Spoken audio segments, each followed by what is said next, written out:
El doctor Javier Larrondo es presidente de Prisoners Defenders, cofundador de UPACU, empresario, ingeniero, músico y humanista, filántropo cubano-español. El tema que desarrollará el doctor Javier Larrondo se titula Misiones médicas en Cuba, la legalidad internacional para limitar la impunidad de crímenes de lesa humanidad. Adelante, doctor Larrondo. Gracias, Laura. Eres muy amable. Gracias por esa cariñosa presentación, inmerecida. y bueno, gracias también a la Universidad Pedro Valdivia y gracias al grupo Gigi por invitarme a estar aquí compartiendo con ustedes un caso que preocupa mucho y es el caso, lógicamente, de Cuba, ¿verdad? La ley es el pilar de la democracia. También es el talón de Aquiles del sátrapa y el dictador. Hace 6 días murió alguien notable, precisamente por su tesón en el uso de la ley como talón de Aquiles del gran sátrapa y repulsivo dictador Augusto Pinochet. Se trata del juez Juan Guzmán Tapia. Tiene mucho análogo esta historia inspiradora del juez Guzmán Tapia, pequeño homenaje que le hago, con la del actual proceso en la Corte Penal Internacional de la dictadura castrista. Augusto Pinochet, como todos sabemos, cometió una sucesión de crímenes de lesa humanidad o inhumanos que incluyeron torturas, asesinatos o desapariciones forzosas. Permanentes. En realidad ejecutaban a sus víctimas lanzándolas desde helicópteros vivas al mar. Sus cuerpos, por supuesto, se perdían para siempre. Pinochet, no obstante, preparó su jubilación con la ley de amnistía. En marzo de 1998 era un respetable senador vitalicio, aparentemente, hasta que llegó la creatividad y el tesón del juez Guzmán Tapia. Y aquí se puso interesante. Dado que en Chile la ley no reconocía al muerto, en tanto no fuera hallado su cadáver, se acogió a este principio y sostuvo legalmente como secuestrados a todos los claramente asesinados, pero cuyos cuerpos no habían sido hallados. Esto hacía que los crímenes no fueran unos crímenes históricos bajo protección de la amnistía, sino unos secuestros que aún se estaban cometiendo. Por ende, se podían investigar dónde se encuentra el secuestrado, quiénes fueron los últimos que lo retuvieron y por orden de quién se le secuestró. Empezaban a surgir las preguntas y a llegar las respuestas. Pinochet fue desaforado y pudo ser juzgado. Guzmán tramitó 200 diferentes querellas contra Pinochet. Una de ellas llevó a Pinochet por carambolas españolas a ser detenido en Londres. El juez Guzmán encontró respuesta en la propia ley de la dictadura para enjuiciar a quien se había exonerado de todo crimen gracias al principio del Estado de Derecho, ese que blinda la democracia, pero que inexorablemente es el talón de Aquiles del dictador siempre. Aunque Pinochet murió antes de ser sentenciado, el pueblo chileno y el mundo revisitaron juntos la historia y le condenaron. Ese quizá fue el gran legado del juez Guzmán Tapia. Acaba de morir el 22 de enero. Descanse en paz. Pinochet era un criminal de lesa humanidad, como lo eran Somoza, Batista o Franco, como lo es Maduro, Ortega, Murillo o los Castro. El hecho de que América Latina tenga hoy 3 notorias dictaduras y estas hayan sido auspiciadas por los Castro, es decir, presuntamente de izquierdas, pero reaccionarias, fascistas y sanguinarias de facto, no significa que los sátrapas sean de izquierdas. Los sátrapas salen detrás de cualquier piedra, en cualquier prado y en cualquier patio. Son como las setas venenosas, tienen colores distintos, pero matan igual. Hay sátrapas de izquierdas porque antes abundaron los llamados sátrapas de la derecha en toda Iberoamérica. De aquellos polvos, estos lodos. No cometamos, por tanto, el inmenso error de dotar de ideología a quien no la tiene. Flaquísimo favor nos hacemos todos si ponemos a la izquierda en el lado de las dictaduras como si las izquierdas fueran criminales o como si las llamadas derechas estuvieran libres de pecado. Jamás olvidemos nuestra historia porque cometeremos los mismos errores. Solo habrá equilibrio cuando sepamos reconocer que en la socialdemocracia hay valores esenciales, encomiables y sanísimos que deben conjugarse en consenso y equilibrio con los del ala conservadora, la liberal y otras, si queremos conseguir tener en América Latina lo que hemos vivido en los últimos 45 años, gracias a Dios, por ejemplo, en Europa occidental, por supuesto. Si no nos escuchamos los unos a los otros y nos atrincheramos en grupúsculos de enemigos, llegarán los salvapatrias de las pistolas y pónganse ustedes a correr, ya sean de derechas o de izquierdas. Los sátrapas, no lo olviden, buscan enemistar, buscan la confrontación y el sectarismo. Y no caigamos en él. Hay tanta gente buena en la izquierda como en la derecha y sobre todo pueden abundar los equivocados, pero no tanto los malvados. Debemos diferenciar unos de otros y hacernos entender y escuchar activa y respetuosamente. La democracia y la tolerancia son más difíciles de generar que la imposición, pero hay que hacer todos los esfuerzos por hacerse entender y por entender. Lo que hizo el juez Guzmán Tapia es inspirador para lo que les voy a contar. Corría el año 2018 y llamé a José Daniel Ferrer muy exaltado. José Daniel, voy a llevar a los Castro a la Corte Penal Internacional por crímenes de lesa humanidad. Les confieso, en ese momento sabía que el abanico de delitos era innumerable, interminable. Los conocía a todos. Hice acopio de ellos, una lista completa, y hasta publiqué una primera nota de prensa afirmando aquello. Aún así, no había descubierto todavía cómo lo podría ejecutar. Si no había competencia y jurisdicción, debía ser por medio de denuncia al Consejo de Seguridad de Naciones Unidas. Las garantías del demócrata Putin y el ejemplar Estado de Derecho chino me auguraban un veto como una casa, como una mansión. Fue solo cuando examinamos Blas Jesús Imbroda y yo la competencia y jurisdicción de la Corte Penal cuando se nos ocurrió que debíamos juzgarles por crímenes a extranjeros dentro de la isla o a cubanos fuera de ella. Ambos cumplían los requisitos formales de competencia y jurisdicción de la Corte Penal. Yo ya conocía un candidato de entre los muchos crímenes. Las misiones de internacionalización cumplían el requisito. Son crímenes de lesa humanidad, esclavitud, persecución y actos inhumanos cometidos en estados parte de la Corte Penal Internacional y pueden ser juzgados. Y además hay miles, cientos de miles de damnificados. De hecho, hoy puedo confirmarles que los crímenes están siendo tramitados y han superado 2 de las primeras fases previas a la Fiscalía de la Corte. Les voy a contar qué crimen de lesa humanidad del castrismo está siendo, por primera vez en la historia, está siendo estudiado en una Corte Penal Internacional. Son una pequeña parte, pero por mucho menos fue juzgado Al Capone y en el uso de los mecanismos internacionales, por tanto, hay que ser creativo y trabajar todas las alternativas. Cualquier batalla ganada en el terreno de los crímenes de lesa humanidad de una dictadura será una inmensa victoria histórica para la humanidad. Y voy a tratar de poner una presentación que tengo conmigo. Vamos a ver si soy capaz.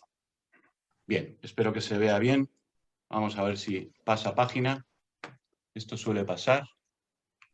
Bien. Bueno, las misiones de internacionalización, yo les voy a contar por qué son crímenes de lesa humanidad. En principio, para el que no lo ha oído, les sorprenderá porque lo que se ha oído sobre ellas es la impresionante acción del Ébola, la misión Milagro y tantos otros periódicos del mundo que han ensalzado esas misiones porque eran muy importantes para esos pueblos en términos de salud pública. Esa es la parte más romántica, más bella y más importante para esas poblaciones, pero no es la más importante para la humanidad. Y yo les voy a contar otra versión, otra parte que es oscura. Es oscura porque les voy a poner en el caso. Imagínense que trabajan ustedes en una compañía llamada SMSC. Imaginen que han terminado 3 años de trabajo para esta compañía en el extranjero, sin ver a su familia, salvo 3 veces en esos 3 años. Imaginemos que decide usted quedarse en dicho país para trabajar para otra compañía, porque así lo decide. Y quizá porque su familia vive en una gran miseria en Cuba y necesitan la ayuda económica. Pues bien, a usted le esperaría quizá un trabajo, a un cubano no. A un cubano le espera este artículo del Código Penal. El funcionario o empleado encargado de cumplir alguna misión en un país extranjero, que la abandone, o cumplida esta o requerido en cualquier momento para que regrese, se niegue, expresa o tácitamente a hacerlo, incurre en sanción de privación de libertad de 3 a 8 años. De igual sanción incurre el funcionario que contra la orden expresa del gobierno se traslade a otro país. Esto es lo que le espera a un cubano. 8 años sin poder entrar a Cuba porque, como no pueden meterle en prisión, lo que hacen es impedirle ver a sus hijos, ver a su familia, a sus niños pequeños, a las madres, que es lo más angustioso. Yo he tenido madres conviviendo aquí, en mi casa, es angustioso. No pueden verles durante 8 años. Pues bien, decenas de miles de profesionales en Cuba les prohíben volver a ver a sus familias durante 8 años. Una tragedia de dimensiones horrendas. Entre 5 y 10.000 padres e hijos no pueden ver a sus parientes, a sus padres o a sus hijos por al menos 8 años. Y esto es solamente la punta del iceberg de lo que pasa en las misiones médicas. La cronología de lo que ha pasado con toda esa acción penal y jurídica sobre las misiones médicas se la voy a resumir. El British Medical Journal en 2010 ya acusó de esclavitud a Cuba por las misiones médicas, porque el Colegio de Médicos de Portugal acusó gravísimamente de esclavitud a esa brigada, a los sátrapas que estaban controlando la brigada. En 2018, el Examen Periódico Universal de Cuba pidió que debían detenerse las acciones coercitivas sobre las misiones médicas cubanas, sobre los médicos cubanos. El 8 de mayo del 2019 iniciamos nuestra denuncia en la Corte Penal Internacional y en Naciones Unidas. El 6 de noviembre, Naciones Unidas envió una carta, nosotros no lo supimos en ese momento, porque pasan 2 meses de cortesía al Estado, envió una carta acusatoria gravísima con acusaciones de clara esclavitud y trabajo forzado, explícitos, donde explicaba todo lo que pasaba en las misiones y además decía con fuentes propias de Naciones Unidas, no solamente las fuentes denunciantes. En junio de 2020, Human Rights Foundation acusó a Cuba de esclavitud moderna en las misiones médicas. Y como colofón, en julio de 2020, Human Rights Watch publicó el informe que avala el estatus esclavista de las misiones desde un punto de vista jurídico muy exhaustivo y completo. Bien, en todo este transcurso de tiempo se han ido sucediendo ampliaciones en la Corte Penal Internacional y respuestas. Ya hemos recibido 2 respuestas positivas. Y lo que hemos hecho el 24 de agosto de 2020 es añadir 622 testimonios y la demanda se llama 622 médicos cubanos versus Gobierno de Cuba. Esta es la situación, pero ¿cómo ejecutan esta prohibición de ir a Cuba? Bien, el artículo penal ya lo hemos conocido, el artículo del Código Penal que le priva de libertad al médico de 3 a 8 años. Evidentemente, como no pueden ejecutarlo, el Consejo de Estado lo que hace es disponerle como traidor a la patria e indeseable. Y por lo tanto, por la ley 1312 de migración, los indeseables son inadmisibles. Entonces, esos médicos quedan como inadmisibles durante 8 años en Cuba. 8 años o más sin poder entrar al país. Esto es una parte, pero hay mucho más. Los profesionales no pueden tener un pasaporte ordinario, no pueden tener un pasaporte corriente y no pueden viajar sin autorización y nunca, jamás, con la familia completa. Eso, los que vuelven de la misión. Los profesionales no pueden liberarse de la profesión durante 5 años. Están ligados por obligación durante 5 años. Si quieren dejar la profesión de médico, tienen que esperar 5 años para liberarse por ley. Salir del país sin permiso se castiga con la cárcel. Salir y entrar. El Código Penal es tremendo en Cuba para el movimiento, la libertad de movimiento. Los profesionales no pueden ir al extranjero sin una autorización estricta y arbitraria. Y esto lo explicita el decreto 306. Pues bien, están atrapados en Cuba. Su única salida es salir de misión o salir de misión. El decreto ley 306 sobre el título ya lo dice todo, sobre el tratamiento hacia los cuadros profesionales atletas que requieren autorización para viajar al exterior.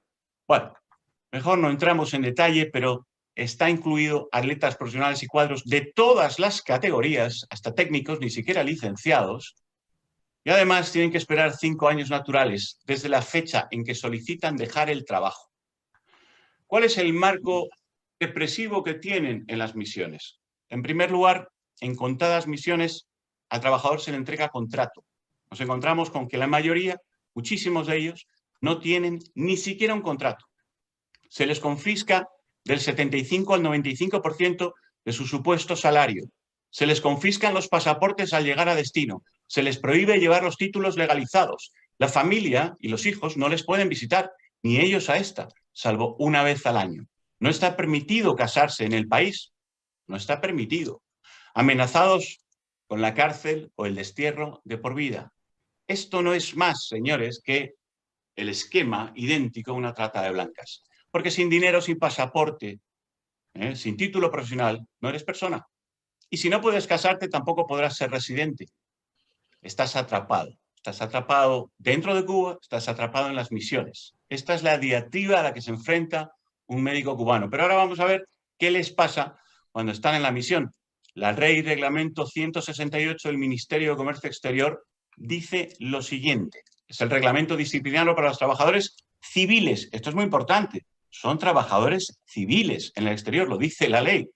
Pues bien, entre los deberes están regresar a Cuba al concluir la misión. Informar al jefe inmediato superior de sus relaciones amorosas. Señores, esto es lo que dice la ley cubana. Por eso está en trámite en la Corte Penal Internacional y por eso Naciones Unidas se fue contra Cuba. Hay que pedir autorización para viajar a provincias o localidades. Y esto es solamente el principio, porque si nos vamos a las infracciones, participar en actos sociales sin autorización es una infracción. Salir del país donde preste los servicios es una infracción. Ni en fin de semana. Permanecer tiempo no autorizado en una localidad o provincia distinta. Están confinados y con toques de queda. Muchísimos de ellos, la mayoría. Convivir con personas no autorizadas. Ahí el gobierno es el dueño de las personas. Sostener relaciones con cualquiera con conductas contrarias a los principios de Cuba. Sostener vínculos con cualquiera con posiciones contrarias a la revolución. Sostener vínculos con cubanos que se aprovechasen de las misiones para desertar. Así es como tratan en la ley a los cubanos que se quedan en el extranjero. Se aprovecharon. Son malas personas. Sostener vínculos con cualquiera contrario a los principios de un colaborador. No informar a los superiores de los obsequios que reciba. Gestionar con nacionales extranjeros invitaciones a sus familiares. Como no quieren que les visite la familia para que no tengan arraigo y se queden en el país, les prohíben gestionar invitaciones a sus familiares. Increíble. No pueden conducir medios de transporte, lo dice la ley, porque si conducen medios de transporte se pueden ir a la frontera. No informar con antelación suficiente de la intención de contraer matrimonio. Evidentemente, si dices que te vas a casar, te mandan de vuelta de una patada a Cuba. Obtener firmas a favor de terceros, a su favor de terceros ante un proceso disciplinar. O sea, ante un proceso disciplinar de todo lo que estamos viendo, ellos no pueden ni siquiera defenderse. Bien, estos son los salarios que cobran los médicos cubanos. $71 en Belice, 94 en Pakistán, hasta los 1.000 en Arabia Saudí, pero claro, en Arabia Saudí 1.089 dólares es por debajo del nivel de la pobreza, que se sitúa en 1.200 dólares. De manera que, ¿qué es lo que pasa con el resto del dinero? Arabia Saudí sí paga 7.000 dólares, pero el gobierno cubano se queda con 6.000. Y efectivamente los profesionales cobran de media el 15% de lo que Cuba cobra por ellos. Es más, en Arabia Saudí les diré una anécdota. El gobierno árabe les paga la cantidad total, pero ellos tienen todos los meses que hacer una remesa a Cuba obligadamente, y si no los mandan con una patada de vuelta y les quitan todo, por valor del 85%. Esto pasa en Guatemala también. Un gobierno que está auspiciando la esclavitud y el trabajo forzado. Estas son las partidas salariales. Si vemos el salario medio, calculado entre los 622 testimonios de 30 países, son 490 dólares. Yo no sé de cuántos países los médicos titulados trabajan por 490 dólares, pero desde luego los países no pagan por ellos 490. Pagan 3.000, 3.500, 4.000, 5.000, hasta 10.000 dólares en Qatar. La población afectada es de 50.000 a 100.000 profesionales civiles, cerca de 1 millón en total. Cada año 50.000 o 100.000, cerca de 1 millón de familias han sido afectadas a lo largo de la historia. Y esto según las cifras del gobierno. Sectores de la salud, claro, están los médicos, pero es que también los profesores, los ingenieros, los deportistas y los artistas entran en todas estas barbaridades. aquí está la clave. Cuba ingresa 8.500 millones de dólares cada año por razón de las misiones de internacionalización en comparación con el turismo, que son 2.900 millones, o las remesas, que eran 4.000 millones. De manera que el ingreso es prácticamente el 50% de la balanza comercial exterior de Cuba. Muy importante tener una masa de esclavos de más o menos 100.000 profesionales de la salud dispuestos a trabajar y, si no, obligados a trabajar. Los países que se han involucrado en esto han sido, desgraciadamente, más de 100, pero ahora mismo hay en torno a entre 65 y 70. Bueno, los testimonios nos dicen un montón de cosas. Los testimonios, que son de todos estos países, como ven, nos dicen que no se ofrecieron voluntarios, que fueron voluntarios pero obligados, o que fueron voluntarios por absoluta necesidad económica, la más perentoria y mísera, porque en Cuba cobraban $35 de media al mes. Las razones económicas son la extrema pobreza, las razones coercitivas, impedimentos para el viaje, temor a decir no y sufrir represalias, y una deuda de vida, porque les inculcan desde pequeñitos que por haber recibido la educación gratuita tienen una deuda de vida. España, que es un país donde hay una socialdemocracia liberal, digamos, o socialdemocracia liberal conservadora, si quieren, hay una mezcla muy razonable. Nosotros tenemos la educación gratuita y nosotros tenemos la salud gratuita y nadie nos genera una deuda de por vida. ¿Por qué? Porque la pagan los ciudadanos. Siempre todo lo paga el Producto Interior Bruto, que lo pagan los ciudadanos. Los médicos que van a las misiones no tienen contrato, muchísimos de ellos, 32%. El 35% adicional firmaron pero no tienen copia. Solo el 33% le dieron copia. ¿Pero por qué? Porque son los de Brasil la mayoría, porque como han visto, la mayoría de los testimonios venían de Brasil y por eso la mayoría de estos 33% son los de Brasil, que sí obligó a tener contrato. El 77% no conocían ni a dónde iban. El 75% debía asistir a un curso del Partido Comunista para reforzar los principios revolucionarios. Ya les contaré por qué, porque les utilizan también para hacer, este es el certificado, por su participación en el curso Preparación Política e Ideológica Colaboradores Internacionalistas en el Sector Salud. ¿Esto es socialista? ¿Esto es de izquierdas? ¿Esto qué es? ¿Esto qué es? Esto es capitalismo esclavista. Esto es un grupo de sátrapas bastante repugnantes que están esclavizando a su pueblo. El 10% tuvo consigo su diploma de estudios, el 90% no lo tenía porque no le dejan llevarlo. Van sin títulos. Claro, como van sin títulos, también meten junto con ellos agentes de la seguridad del Estado para que los controlen a ellos y para lo que les dé la gana. Esto lo saben muy bien en Venezuela. Muy bien lo saben en muchos países. Lo saben también en Bolivia. El 77% no debía tener relaciones de amistad ni sentimientos. Bueno, las barbaridades que el reglamento 168 describía, los testimonios nos las verifican. Pero es que además de tener que asistir a reuniones políticas constantes, además, se le obliga al 54%... Sí, bueno, pues estos son los resultados de la cantidad de barbaridades que estamos viendo en las misiones médicas cubanas y que se han denunciado y están en trámite en la Corte Penal Internacional. Y bueno, pues me ha servido para indicarles que a veces no se juzga por los crímenes políticos ni por los asesinatos y hay que juzgar por otras cosas más creativas pero igualmente graves, ¿no? Y en eso estamos, Laura. Bueno, muchas gracias por tan interesante explicación que nos ha tocado la fibra aquí a los venezolanos, porque el problema cubano ha afectado a Venezuela y con ella ha afectado y afectará a toda América Latina si no resolvemos ese problema. Nuestro próximo participante